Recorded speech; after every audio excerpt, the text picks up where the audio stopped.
Well, welcome to week 3 or maybe month 1 of Evolve being a thing. So I figured, why not? We'll pick now to be the perfect time to start it. So typically, this would be the point where I do episode 1, 2, and 3 all wrapped together, and then next week will be whatever the new episode is. But considering I'm doing that for Collision, I think that to save you all time from hearing this voice for 2 hours, hopefully, I'll just do one episode this week.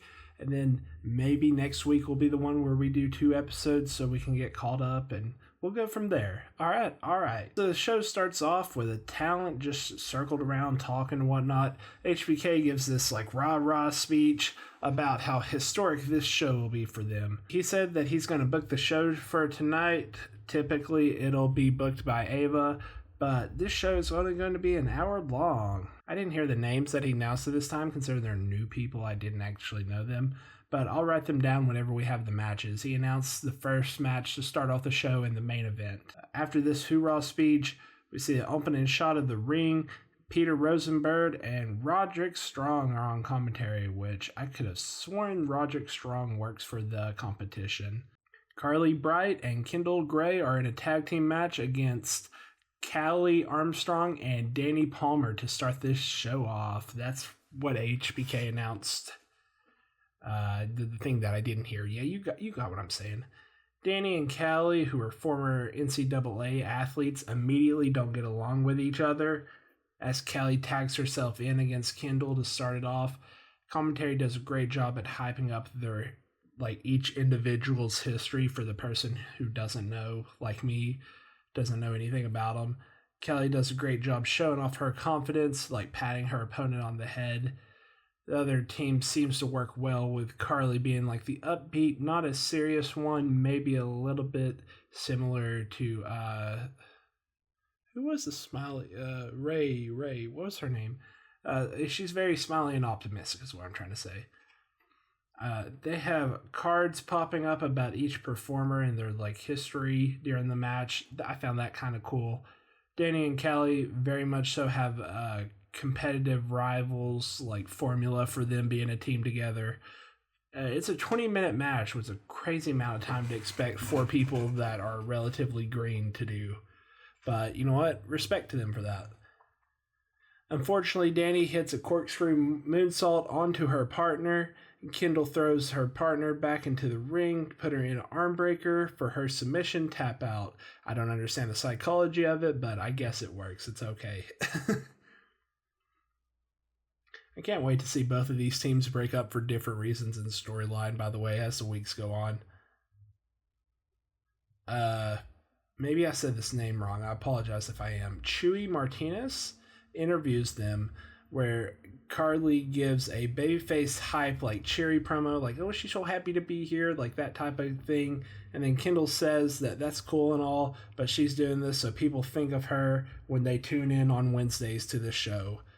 She walks away and Carly says that they'll be the best of friends. She can't wait. We then get a hype promo of the OG Evolve people, and I got goosebumps, honestly, seeing 2016 Evolved. That was my shit. Seeing Underground Rhea Ripley eventually, and then seeing fucking Cody Rhodes on there. It made me laugh when they included Cody's promo after one of the shows, saying that Evolved got him on, when the whole promo was about him leaving WWE to begin with. It was kind of funny seeing them include that on this show.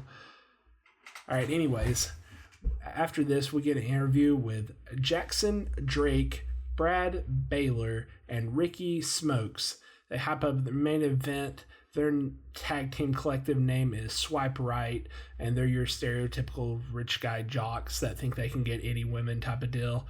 I hate the gimmick, but also I think that's the purpose of it, so it works in a weird roundabout way, I think. Alright, well after that, they show the VIP section with Luca Crucifino. I don't watch NXT. It shows sometimes. And it's Gal who are going to be there. Then we see Sean Legacy, Cappuccino Jones, and Jack Cartwheel backstage talk about their perspective of the main event. And I'm not going to lie, I like them. They're great baby faces, especially Cappuccino because he makes a lot of coffee puns and that kind of gets me. After that, we get a hype package about Keanu Carter, who is somebody who had a rough-ass life, and I can't wait to see his character grow as time goes on. He gets a match against the next hype package, which is Trill London. Apparently, he used to be an NFL player who has a good babyface backstory about how he's him one way or another and how he used to get picked on for that. I like him, honestly. He's going to be an interesting character to develop. He did a great job selling, and Keanu does the pounce, so plus 10 automatically for me. Love anybody who can do the pounce, especially if they do it correctly, especially big men, like muscular men, throwing somebody across. Like, I love that, plus 10. He also hits a sky high and wears pants like Marcus Corvon, so I'm automatically like a plus 10 for you, man. He wins this match in quick work, then shit talks as he walks to the back, and I love this. I love this guy. And It's Cal starts posing as Peter Rosenberg walks past him. Like, he thought he was going to interview him, and Pete walks past him to interview Luca Crisafino. He's asked why he's there, and he said that he's a representative of the D'Angelo family. He wants to make sure everybody falls in place, including on Evolved. He then hypes up the show and says that in the future of Evolved is him, so you can either side with him or against him. When we come back from ad, we get Sean Legacy, Jack Cartwheel, and Cappuccino against Swipe Right, which I appreciate that they all look like a team, so bonus points for that. The crowd starts chanting Swipe Left at them, which pops me. They get 30 minutes to wrestle, which amazes me considering the show's only an hour to begin with. So, like, we get 3 matches and maybe a promo. Like, come on now. But Swipe Right, that's